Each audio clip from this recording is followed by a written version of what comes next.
Listo, buenas noches. Para los que no me conocen, mi nombre es Erika Ramírez Arque, soy residente de primer año de neurocirugía de la Universidad del Bosque. ¿Me están escuchando bien? Perfecto. Sí, doctora. Listo, entonces el tema que vamos a tratar el día de hoy es la neuroanatomía del cerebelo. Como ya les habían comentado mis compañeros en sesiones previas, este módulo de anatomía que estamos revisando lo estamos basando en los artículos del doctor Roton. Adicionalmente utiliza algunos otros esquemas o artículos o imágenes, pero pues están debidamente referenciados en cada diapositiva.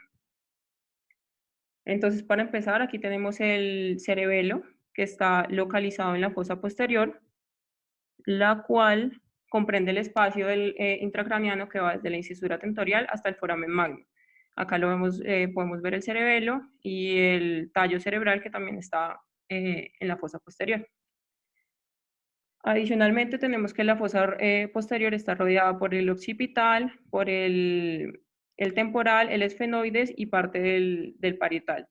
Aquí hacia adelante está unido por el dorso celar y el clivus, hacia atrás está unido por la porción escamosa del occipital, y hacia los lados está unido por el peñasco y la mastoides y la parte lateral del occipital y el ángulo mastoideo del parietal, esa es como la parte más chiquita. Adicionalmente, en esta imagen podemos ver cómo la fosa posterior está penetrada por varios agujeros, pues el principal es el foramen magno. Acá, lateral a él, adyacente a él, podemos ver el canal del hipogloso que está, por el cual transcurre el nervio hipogloso. Acá podemos ver el foramen yugular, de este lado y de este lado, por el cual transcurren el nervio glosofaringio, el vago y el espinal, además del seno petroso inferior y el seno sigmoide y la arteria meningia posterior. Y hacia arriba podemos ver el meato acústico interno, a través del cual transcurren el nervio facial y el nervio vestíbulo coclear y la arteria laberíntica.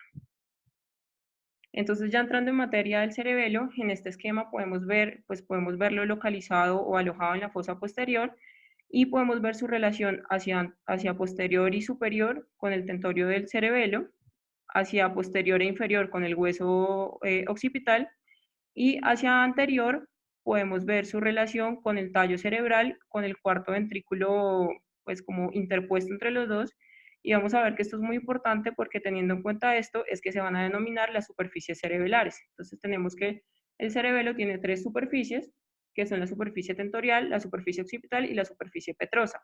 Entonces aquí en este esquema, este corte sagital del cráneo, podemos ver la superficie tentorial que va adosada al tentorio, pues por eso se llama así, la superficie occipital que va adosada al hueso occipital, y la superficie anterior o petrosa que va hacia la superficie posterior del peñasco o del hueso petroso.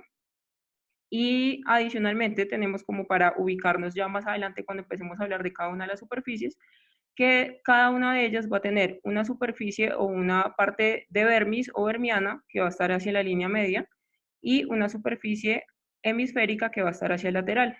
Adicionalmente vamos a tener una o más fisuras en cada una de estas superficies que nos las van a dividir.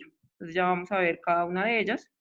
Bueno, otra cosa que les quise traer fueron tener en cuenta que cada una de estas superficies van a ser manipuladas o vamos a tener que tener relación con ellas en distintos abordajes quirúrgicos. Entonces, por ejemplo, en este esquema tenemos un abordaje infratentorial en el cual tenemos que, pues, obviamente tener relación con la superficie tentorial. Aquí tenemos un abordaje suboccipital lateral en el cual tenemos que retraer la superficie petrosa para poder llegar al ángulo pontocerebeloso. Y aquí tenemos un abordaje suboccipital que pues se va a hacer a través de la superficie suboccipital. Entonces, antes de empezar a hablar de las superficies cada una como tal, primero les quiero mencionar las incisuras cerebelares. Tenemos que son dos muescas profundas, una en la cara anterior y una en la cara posterior del cerebelo. Entonces, acá tenemos la incisura cerebelar anterior, que como podemos ver se encuentra pues en la superficie anterior y está en relación al tallo cerebral y pues al cuarto ventrículo que está, digamos, como entre ellos dos. Y aquí tenemos la incisura cerebelar posterior que está en relación con la hoz del cerebelo. Ya vamos a ver más adelante en más detalle porque pues estos son relevantes. Entonces, ya hablando de la superficie tentorial como tal, ya sabemos, como ya había mencionado, se enfrenta a la superficie anterior del tentorio, es esta cara que tenemos acá. Tenemos aquí el ápex, que es, que es el punto más alto del cerebelo y es la parte anteromedial de esta superficie.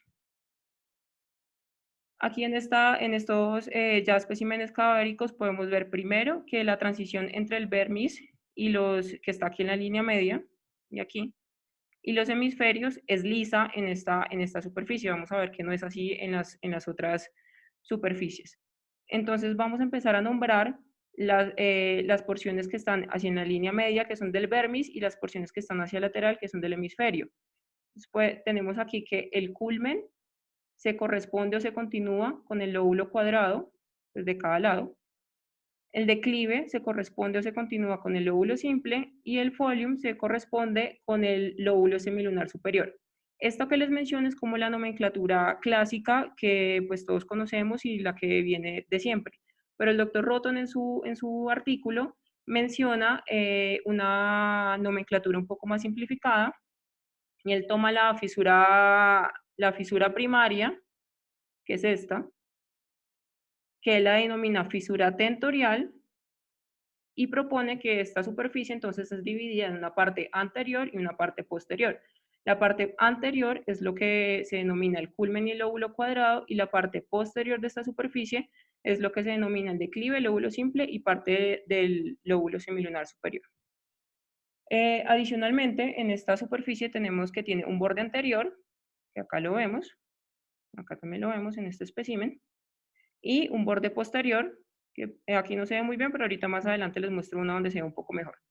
El borde anterior tiene dos partes, que son la parte lateral y la parte medial. Esta parte lateral, también denominado margen anterolateral, está en relación o es paralelo al seno petroso superior, que vemos aquí en este espécimen in situ, y va a separar la porción hemisférica de la superficie tentorial y de la superficie petrosa. Adicionalmente, este borde tiene una parte medial, que es el margen anteromedial, que aquí lo vemos, que está en relación con el mesencéfalo y va a formar el borde posterior de la fisura entre el mesencéfalo y el cerebelo, de la cual vamos a hablar más adelante. Entre estos dos márgenes se va a formar el ángulo anterior del cerebelo, que aquí se los señalé en este circulito verde, y este ángulo se va a dirigir hacia anterior sobre el origen de las raíces del quinto par. En esta imagen la podemos ver un poco mejor. Aquí tenemos el ángulo y aquí tenemos las raíces posteriores del quinto par en relación con el ángulo. Bueno, continuamos. Como les dije, también tenemos un borde posterior que se ve un poco mejor en esta imagen. Este borde posterior también tiene una parte lateral, solamente que aquí en este borde es mucho más pronunciada, y una parte medial que es un poco pues, más pequeña. Esta parte lateral o margen posterolateral es paralelo y adyacente al seno lateral o transverso, que lo podemos ver mejor aquí en este espécimen in situ. Aquí tendríamos el seno transverso y acá arriba el seno petroso superior en relación al margen anterolateral. Y tenemos también el margen, acá señaladito aquí en verde, tenemos el margen posteromedial que se va a enfrentar a la incisura posterior y va a separar el vermis de la superficie tentorial y de la superficie suboccipital. Entre el margen posterolateral y el margen anterolateral que teníamos acá, se va a formar otro ángulo, que se lo señalo aquí en este circulito verde, que es el ángulo lateral. Y es importante porque va a estar localizado, va a estar en relación a la unión de los senos, aquí lo podemos ver un poco mejor, del seno petroso superior, del seno transverso y del seno sigmoide, que no alcanzamos a ver en este corte. Adicionalmente en esta imagen, en estas imágenes podemos ver que esta superficie está dividida por dos fisuras. Primero tenemos la fisura tentorial, que es esta que vemos acá, o fisura primaria, que va a dividir entre la parte anterior y la parte posterior de la superficie tentorial, como lo proponía el doctor Roton, o entre el lóbulo cuadrangular y el lóbulo simple, y entre el culmen y el declive del vermis. Y tenemos más abajo la fisura postclival, que es esta que vemos acá, perdón, que va a separar el lóbulo simple y el lóbulo semilunar superior.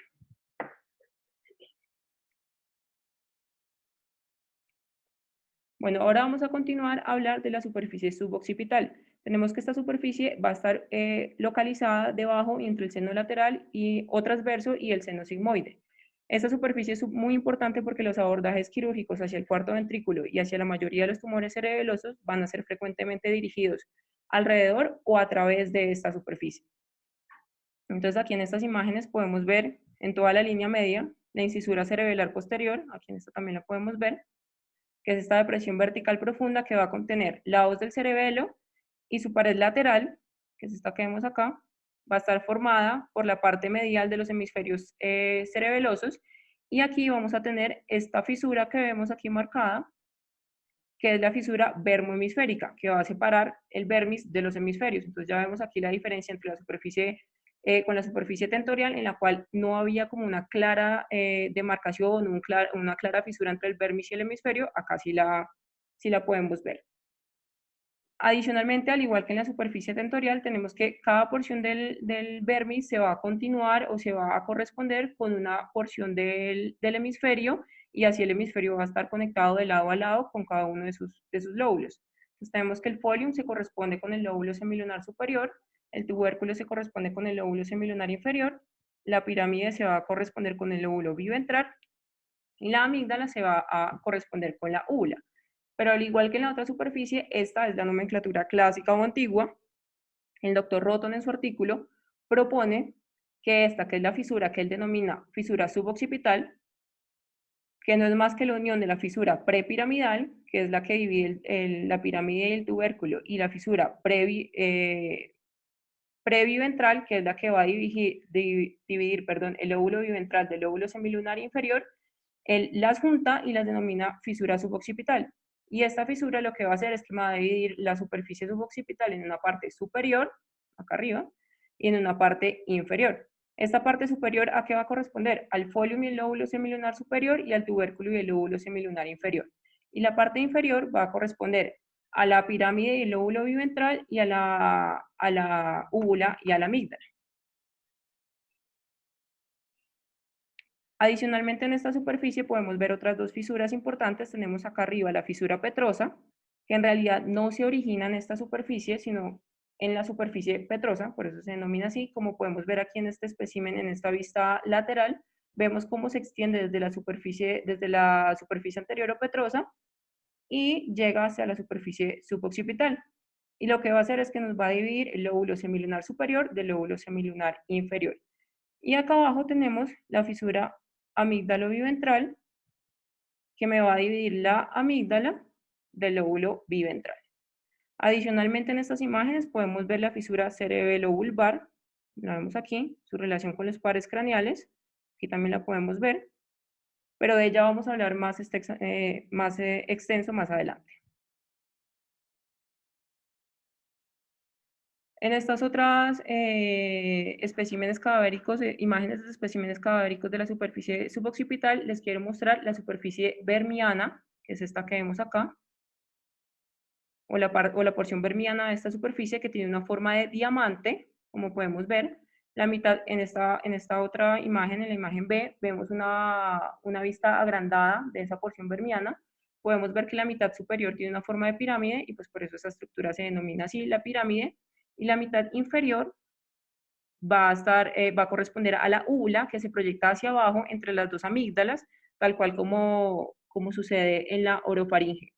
Superior a la pirámide, entonces vamos a tener el folium y el tubérculo del vermis, y va a formar el ápex de esta superficie suboccipital. Y aquí, como escondido o posterior a la úvula, vamos a tener el nódulo, que ya se los voy a mostrar más adelante. Adicionalmente, aquí entre las dos amígdalas, aquí podemos verlo, aquí también lo podemos ver en esta vista un poco más panorámica, se va a formar la vallécula, que es una continuación de la incisura cerebelar posterior, y va a estar atravesada por el foramen de Magendie, como lo podemos ver aquí en esta vista más agrandada, lo cual le va a dar la comunicación con el cuarto ventrículo. Adicionalmente, en esta imagen podemos ver aquí en la imagen A la arteria cerebelosa posterior inferior transcurriendo en la fisura cerebelo-vulvar, saliendo de ella en realidad para irrigar toda esta superficie.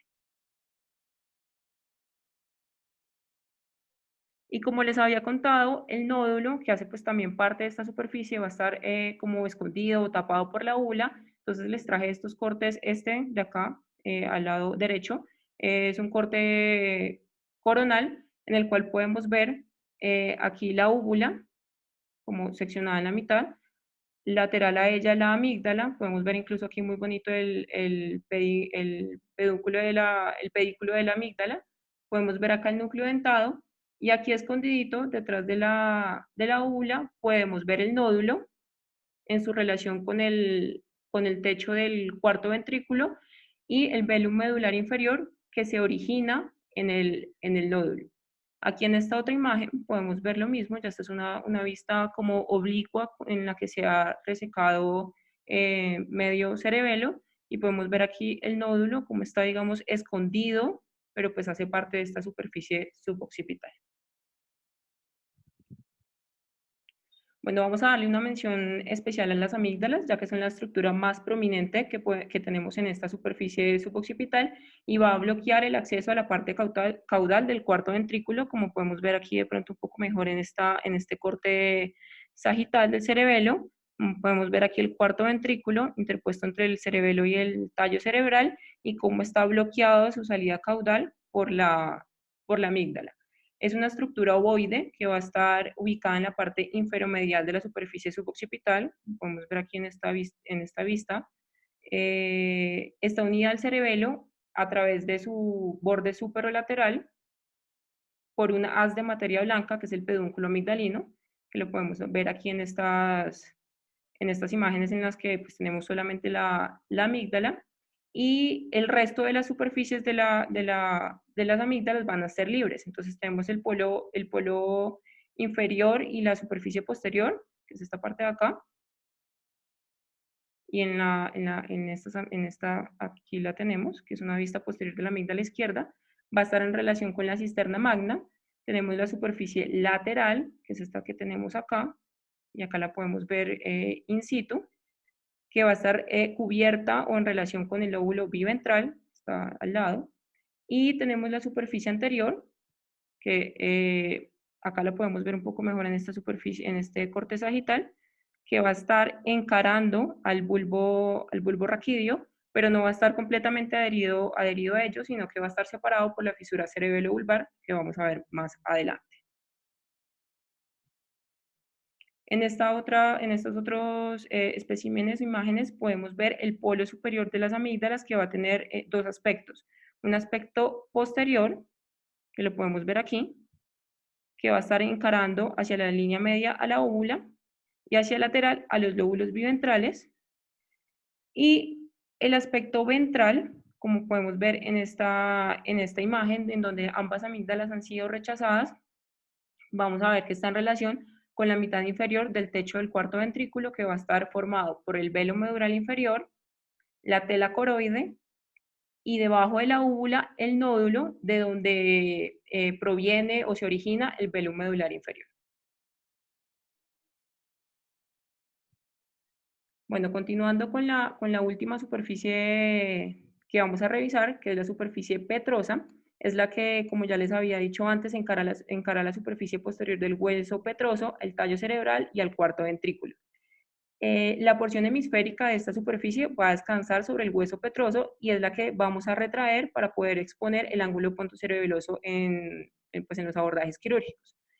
Vamos a tener aquí la porción vermiana en la línea media, igual que en todas las superficies, en este surco profundo, que es la incisura cerebelar anterior, que ya se las he mencionado previamente, que va a envolver la superficie posterior del tronco encefálico y del cuarto ventrículo. Por lo tanto, la mitad derecha e izquierda de los hemisferios no van a estar como interconectados o no se van a corresponder entre sí con una porción vermiana, como si sucedía en las otras superficies.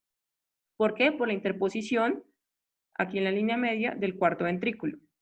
Entonces, rostral o caudal del cuarto ventrículo tenemos la língula, tenemos el lóbulo central, y acá bien arriba, que no se alcanza a ver muy bien en esta imagen, el culmen. Y hacia caudal del cuarto ventrículo vamos a tener el nódulo y la úvula, que pues aquí por la interposición del tallo cerebral no se alcanzan a ver, pero ya los hemos visto en imágenes previas. La superficie hemisférica de esta superficie va a estar dada por las alas del lóbulo central, que las podemos ver acá, y por la superficie anterior de los lóbulos cuadrangular, simple, biventral, semilunar superior, semilunar inferior, que vienen de otras caras y de otras superficies, también por las amígdalas, que acá las alcanzamos a ver un pedacito, de este lado acá se ve, también se insinúa un poco, pero está un poco más tapada por el tallo cerebral, y también podemos ver el flóculo, que hace parte de la porción hemisférica de esta superficie. Adicionalmente, en esta imagen podemos ver los pares craneanos y su relación con esta superficie. Pues aquí tenemos el nervio trigémino o quinto par, en su salida por la superficie anterolateral del puente. Tenemos el sexto par, aquí en su salida por el surco bulbo protuberencial, superior a las pirámides vulvares, y medial a ellos, lateral a él, tenemos la salida del facial y del vestíbulo coclear. También alcanzamos a ver aquí el noveno y el décimo par en la fosa supraolivar.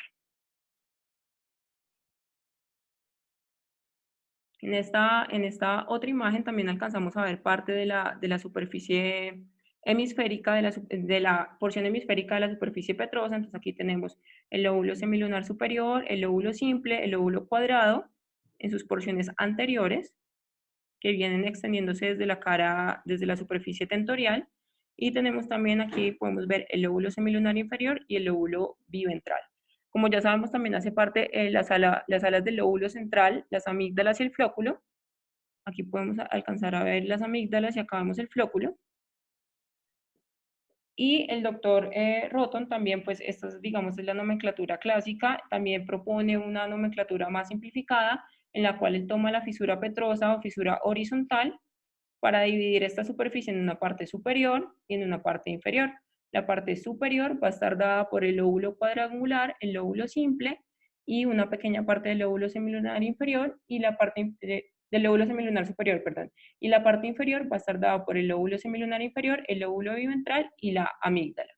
Adicionalmente acá también podemos ver las relaciones de los pares craneales en toda esta superficie anterior. Ya más adelante vamos a verlos con más detalle. Entonces, con esto terminamos la revisión de cada una de las superficies cerebelosas, la superficie tentorial, la superficie suboccipital y la superficie petrosa. Ahora les traje estas imágenes de los pedúnculos cerebelosos. Aquí tenemos, en esta acá a la izquierda, una vista posterior del piso del cuarto ventrículo, en el cual podemos ver el pedúnculo cerebeloso superior, el pedúnculo cerebeloso medio y el pedúnculo cerebeloso inferior. En estos cortes de acá no están tan bonitos, pero pues también se alcanzan a ver aquí en los circulitos naranja el pedúnculo cerebeloso superior, el cual se origina en el núcleo dentado, asciende medial y al pedúnculo cerebeloso medio, y principalmente va a llevar las eferencias hacia, pues, provenientes del núcleo caudado, hacia el núcleo rojo y hacia el tálamo. Acá podemos ver el pedúnculo cerebeloso medio, que es este que vemos acá un poco más bonito, que va a estar, en realidad, él no va a estar en contacto directo con la superficie ventricular, ya que van a estar los otros dos pedúnculos como interpuestos, y es el que va a llevar a traer las aferencias que vienen del puente y de la corteza cerebral.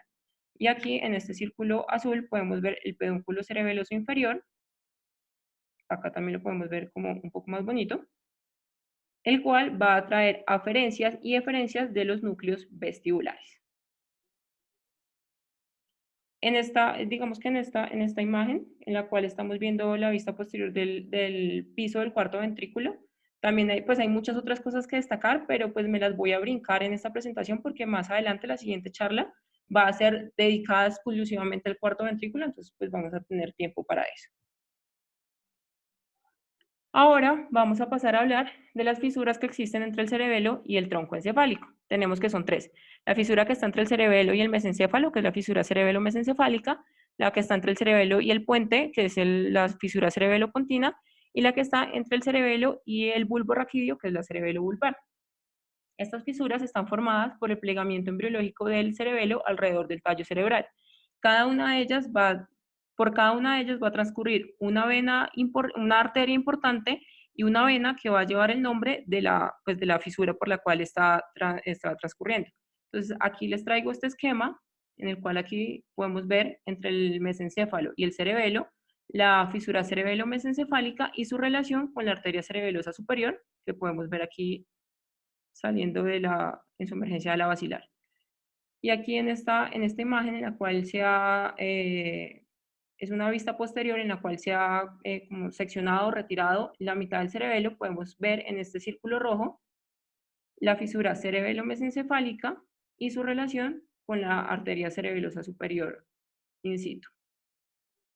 En esta, aquí entonces regresando otra vez a nuestro esquema, podemos ver aquí la fisura cerebelo-pontina que está en relación con los recesos laterales del cuarto ventrículo y por la cual va a transcurrir la arteria cerebelosa anteroinferior, que la podemos ver acá, como entrando hacia la fisura. Y aquí en el espécimen cadábrico la podemos ver aquí, punteada como en este círculo amarillito, y aquí vemos la arteria.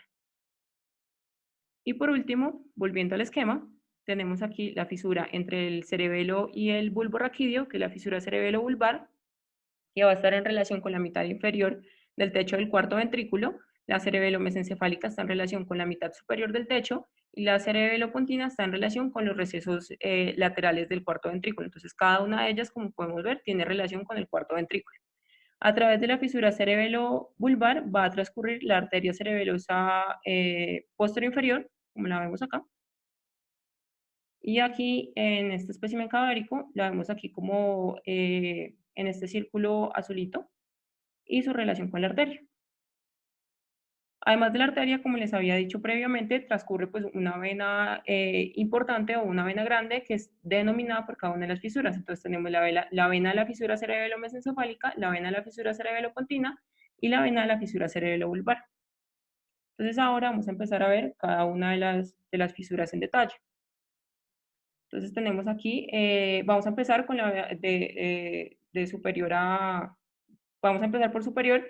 Entonces empezamos con la fisura cerebelo-mesencefálica, como podemos ver aquí en esta vista superior de la superficie tentorial. La fisura se dirige hacia inferior entre el cerebelo y el mesencéfalo, tiene una forma de V desde esta vista superior, y la mitad dorsal del mesencéfalo, que está acá, va a estar como en una muesca entre las extremidades del cerebelo, como lo podemos ver aquí. En esta otra imagen vamos a tener una vista agrandada de la fisura. Aquí pues podemos ver la parte superficial del labio posterior que está formada por el culmen en la línea media y el lóbulo cuadrado hacia el lateral. Adicionalmente podemos ver aquí la salida del cuarto par inferior al colículo inferior, valga la redundancia, y cómo se torna, pues este es el único par craneal que emerge en la superficie posterior del tallo, y aquí vemos cómo se va a dirigir hacia anterior a través de la fisura. Adicionalmente podemos ver que esta fisura está en relación con la cisterna cuadrigeminal que se extiende desde la glándula pineal hasta el fondo de la fisura. Aquí en este corte sagital lo podemos ver un poco más esquemático. Vemos que aquí como resaltadito en amarillo tenemos la glándula pineal y hacia abajo, a través de los colículos superior e inferior y hasta el borde de la fisura, vamos a tener la cisterna cuadrigeminal.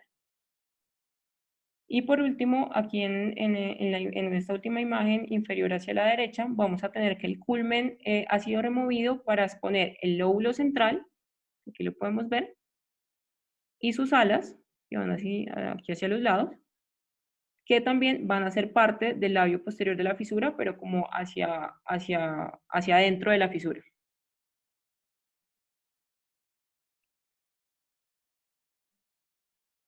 En estas otras imágenes, aquí tenemos la imagen A, en la cual se ha preservado el borde tentorial, que lo podemos ver acá, y el seno recto, que está aquí en la línea media.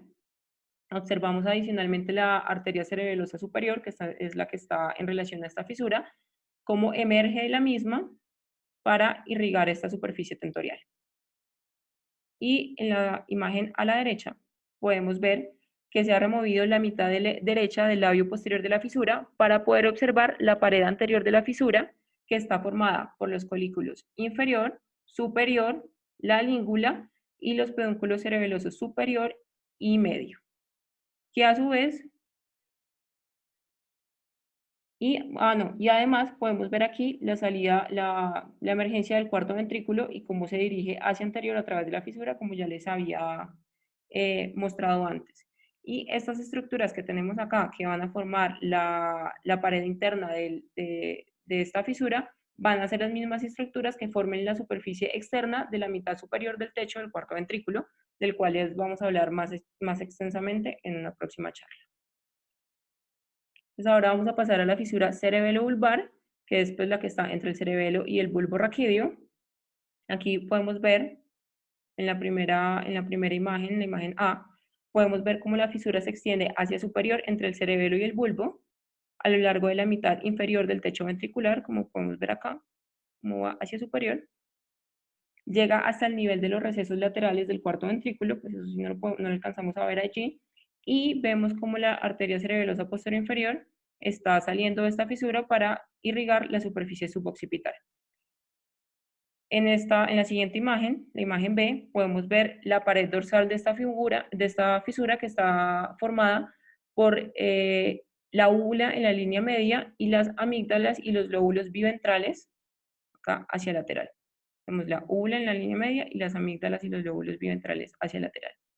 En la siguiente imagen, que es la C, tenemos que la amígdala derecha, como podemos ver aquí, ha sido rechazada para exponer la parte inferior del techo del cuarto ventrículo, el cual a su vez va a formar la pared ventral de esta figura y va a estar conformado por el velo medular inferior y la tela coroidea. Este velo medular inferior, su origen va a estar dado en el nódulo que va a estar aquí detrás de la úvula, que pues no se alcanza a ver allí, y se va a extender hasta el flóculo. Aquí en la siguiente imagen, en el panel D, vamos a ver que ambas amígdalas han sido rechazadas para exponer el velo medular inferior y la tela coroidea bilateral. Y lo importante aquí es que también vamos a poder ver la unión entre el velo medular inferior y la tela coroidea, que va a ser la unión telomedular. Adicionalmente, esto que estamos viendo acá, en conjunto se llama la hendidura telovelo-amigdalina, que es una porción más de la fisura que va a estar localizada entre las amígdalas, la tela coroide y el velo medular inferior. En esta imagen también podemos ver el labio romboideo, perdón, que es una capa de tejido neural que está unida al margen lateral del piso ventricular, como podemos ver aquí. En esta imagen de acá tenemos es una imagen de la hendidura telovelo-amigdalina y cómo transcurre a través de ella la arteria cerebelosa posterior inferior, y de hecho este segmento que pasa por aquí es el denominado segmento telovelo-tonsilar o telovelo-amigdalino de la pica. Y por último tenemos esta imagen en la cual podemos ver cómo esta fisura va a estar comunicada con la cisterna magna a través del polo superior de las amígdalas, como podemos ver acá.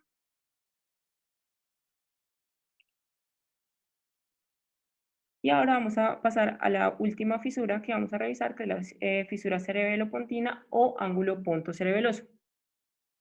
En el panel A tenemos pues para empezar es una visión oblicua. Podemos ver la fisura cerebelo-pontina o ángulo ponto-cerebeloso, que es la que está acá, que es una fisura en forma de V formada por el cerebelo alrededor del puente y el pedúnculo cerebeloso medio. Tiene una extremidad superior, que es esta que está acá, y una extremidad inferior, que es esta que está acá, que se van a encontrar hacia el lateral en el ápex, y a partir del ápex de esta fisura se va a originar la fisura petrosa o fisura suboccipital, que es la que se extiende o fisura horizontal, perdón, que es la que se extiende hacia la superficie suboccipital, perdón. Adicionalmente podemos ver aquí todos los pares craneales del quinto al 11 que van a tener su origen aparente en los márgenes de esta fisura. Podemos ver también aquí el flóculo, los plejos coroides que se extienden lateralmente a través del foramen de Magendie sobre la extremidad inferior de esta fisura, que es esta que vemos acá, Y adicionalmente podemos ver aquí el pedúnculo cerebeloso medio, que es como lo que va a llenar el espacio entre cada una de estas extremidades, entre la extremidad superior y la extremidad inferior de la fisura, y vemos acá el surco de la basilar, adicionalmente. En el panel B podemos ver una vista agrandada del ángulo pontocerebeloso. Alcanzamos aquí a ver el quinto par emergiendo del borde lateral del puente.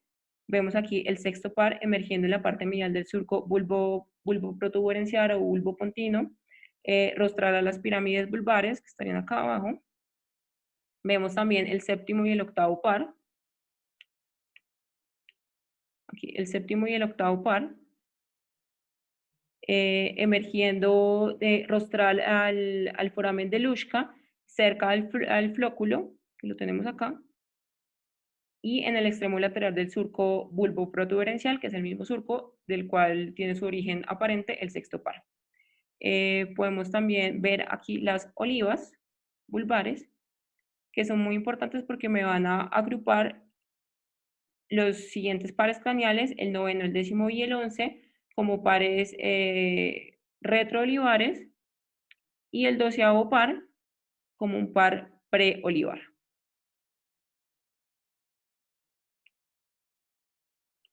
Ay, perdón. Aquí en el panel C y D tenemos otras vistas agrandadas del tallo cerebral y de este ángulo pontocerebeloso. Podemos ver aquí en esta imagen la salida del séptimo y del octavo, que el doctor Roton manifiesta que emergen del tallo cerebral 2 a 3 milímetros superior al noveno par, que lo tenemos aquí más abajito. Adicionalmente podemos ver aquí en esta imagen, sobre todo que es más agrandada, el receso lateral y el foramen de Luschka y los plejos coroides protruyendo a través de él, y el flóculo en relación con el mismo y con los pares craneales.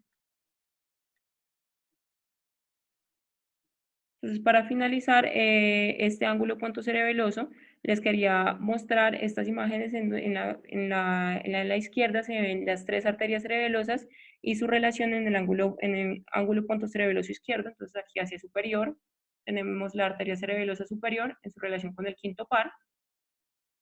Tenemos la arteria cerebelosa anteroinferior en su relación con con el complejo del séptimo y el octavo par. Y tenemos acá la arteria posterior-inferior en relación a los pares bajos.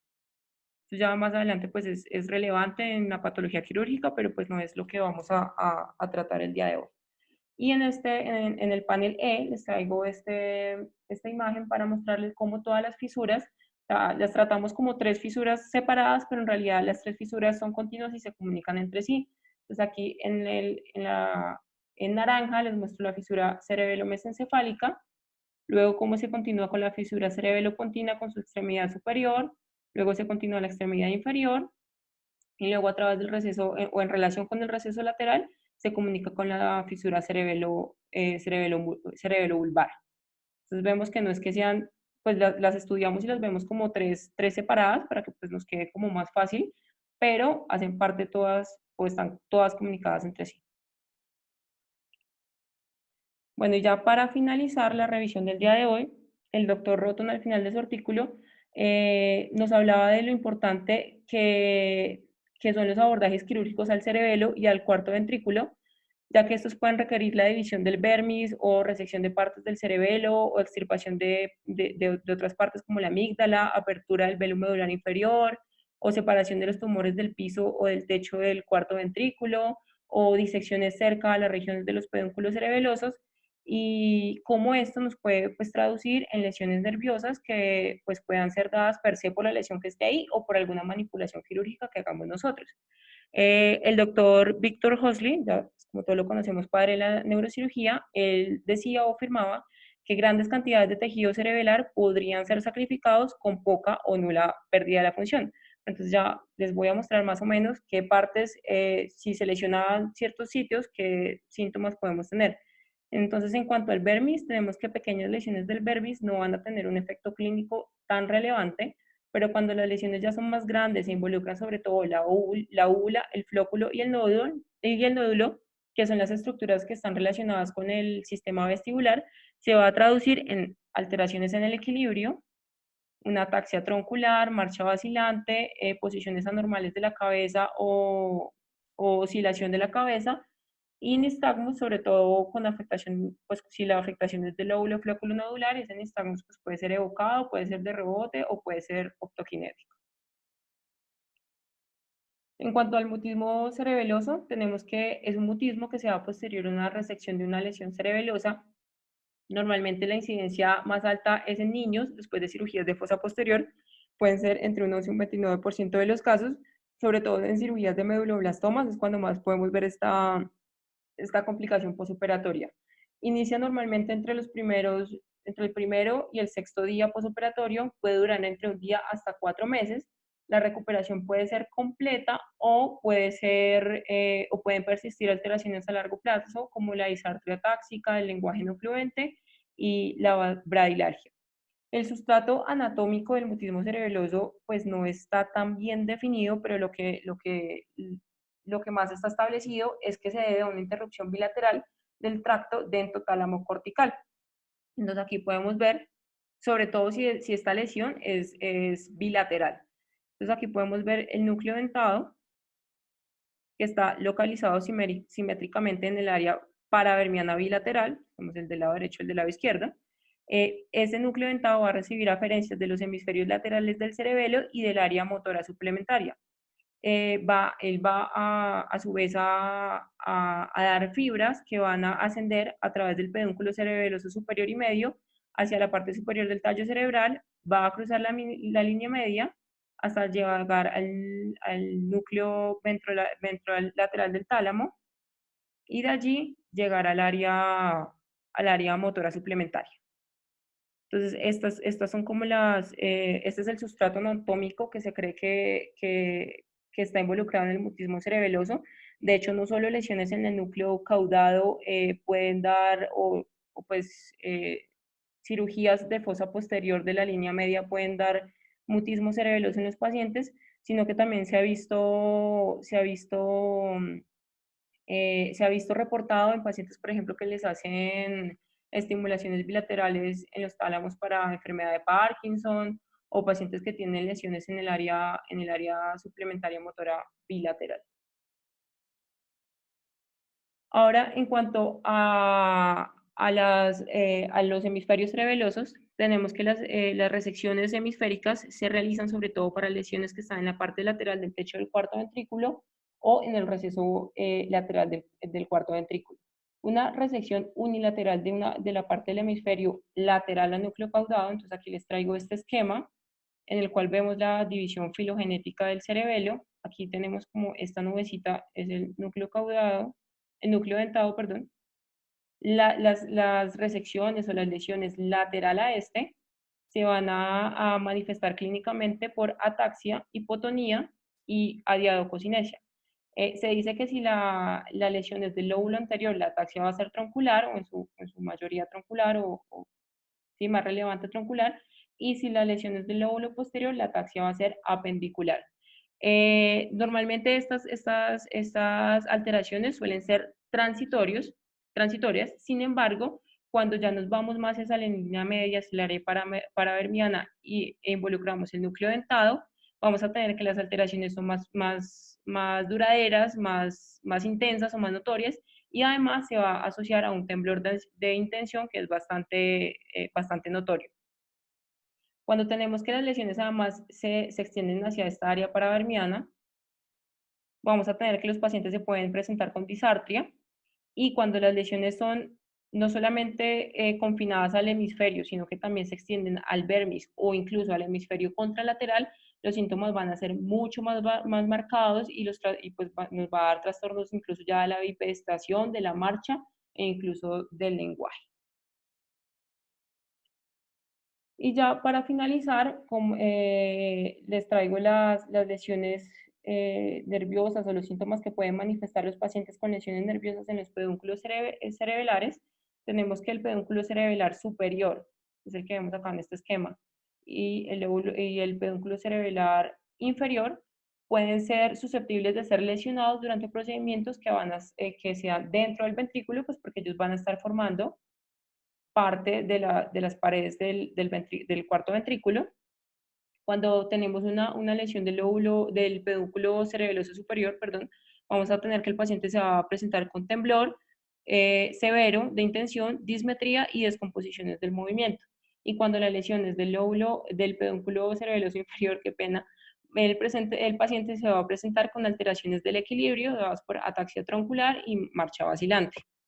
Y cuando las lesiones son del pedúnculo cerebeloso medio, que es susceptible de ser lesionado en procedimientos cerca a la pared externa del cuarto ventrículo o al ángulo pontocerebeloso, que como ya habíamos visto, él está como localizado allí, como llenando ese ángulo, los pacientes se van a manifestar con ataxia y dismetría ipsilateral, además de hipotonía.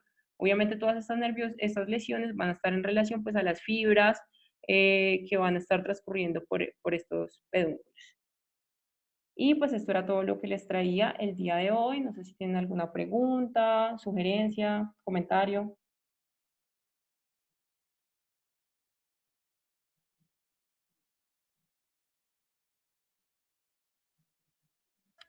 Muy bien, está muy bonita la presentación.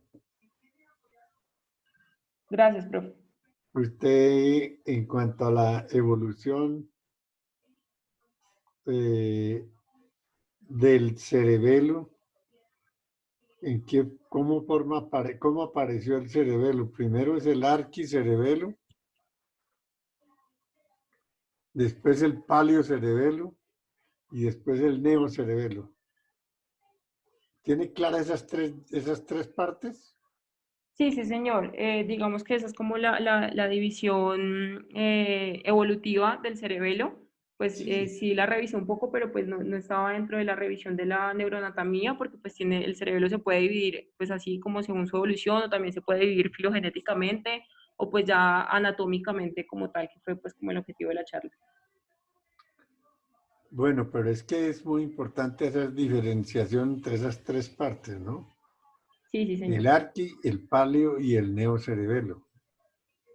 El arquicerebelo está compuesto por el flóculo y el nódulo.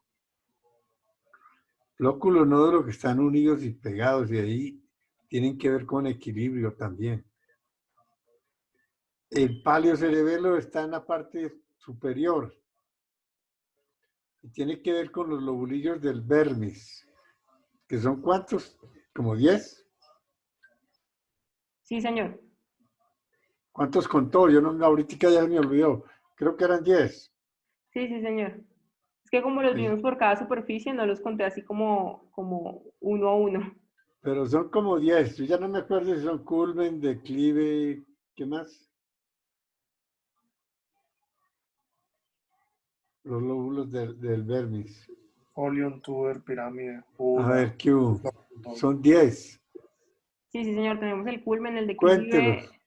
tenemos el culmen, el declive, el folium, el tubérculo, Folio, la el tuber, pirámide y la úvula, la y el pirámide nódulo. y la úvula. Eso, y entonces está después el neocerebelo, que es la adquisición más reciente, ¿no? Sí, señor. Entonces son arqui, palio y neocerebelo. El arqui está adelante y abajo. Es como, el nódulo se abre como un par de miembros superiores hacia el flóculo. Y el flóculo es como si fueran dos manecitas ahí. No las mostraste muy claras, pero se ven como dos manos de circunvoluciones ahí, casi que son como dos manos. Y Sí, se reúnen en el centro, que es el nódulo. Ese es el arqui, acá se puede ver el flóculo, sí. este es el arqui cerebelo. El palio cerebelo está arriba. Entonces es como una C, teniendo la parte inferior de la C, el arquicerebelo, y en la parte de arriba, en la parte anterior de arriba, el paleocerebelo, y después los hemisferios cerebelosos, que son el neocerebelo. Eso me dio mucha brega aprendérmelo. Cuando di la primera clase de cerebelo hace ya unos cuantos añitos, me di a gatas para explicarle a los estudiantes esas tres partes del cerebelo, el arqui, el palio y el neo. Ahí tienen, por ejemplo, el flóculo, ¿sí lo ven? Casi como los Aquí dedos de está. la mano, ¿no? Y después se va hacia el nódulo. Sí, están como conectados por el velo medular inferior, que se origina en el nódulo y se extiende hacia el flóculo y pues forman el lóbulo flóculo nodular. Exacto.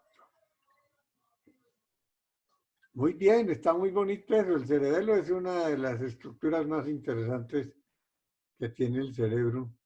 Y yo creo que no hemos aprendido, todavía nos queda mucho por aprender del cerebelo.